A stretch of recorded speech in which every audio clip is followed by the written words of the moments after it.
Ay, tutuloy ka lang. Pabigla-bigla na. Nandito ako sa YouTube.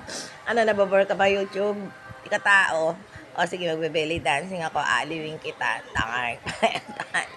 Sabi ko, continuation, yung bayong nga na gusto kong bago lang, ano lang siya handy, walang strap. Ay, sige, pili-pili sila. Ano ba nahuli na ano na kami, mababayaran na eh. O, nakita, nakita nila yung bag na, ano ko. Sabi ko, ito yung gusto ko eh. Parang ang lulungkot nila. Sabi ko, inano pa nga sa Itbulaga yun.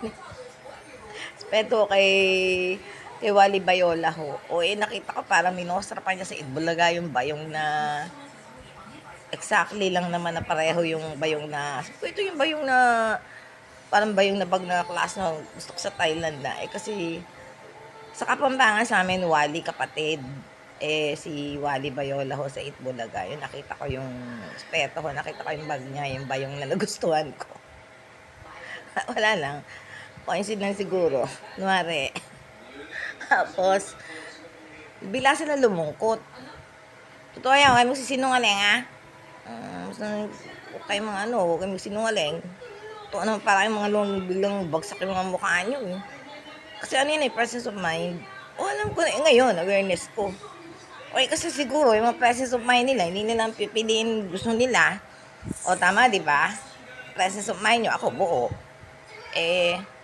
Hindi ko na binili. Kasi sabi ko, huwag na lang.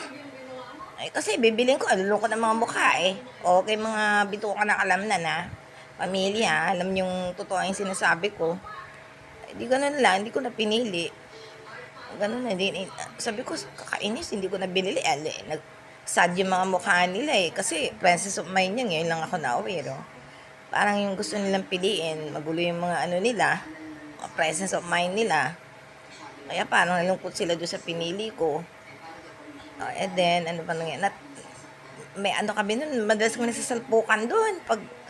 Pagka nagkakaganon, hindi arte. Kung hindi ako sasama, may shopping pa nga doon na nakaset kaming, namamasyal kami, syempre. Ilang araw ba kami doon? 3 days, 4 days. Pagka ganon, yung actual na, bahala kayo. Nyeta, hindi ako talaga sasama. Dito na lang ako sa bahay. Yun, naiwan ako sa bahay. Dinala na lang ako ng pagkain ni Carl. Nagresto sila. Kasi may mga time na hindi ko may arte talaga yan. Kahit ano pa yan. Talagang hindi ako sasama. Naiwan ako dun sa kwarto namin. Sila, nagresto yata, whatever. Yan sa Baguio pa nga nun eh. Eto sa Baguio.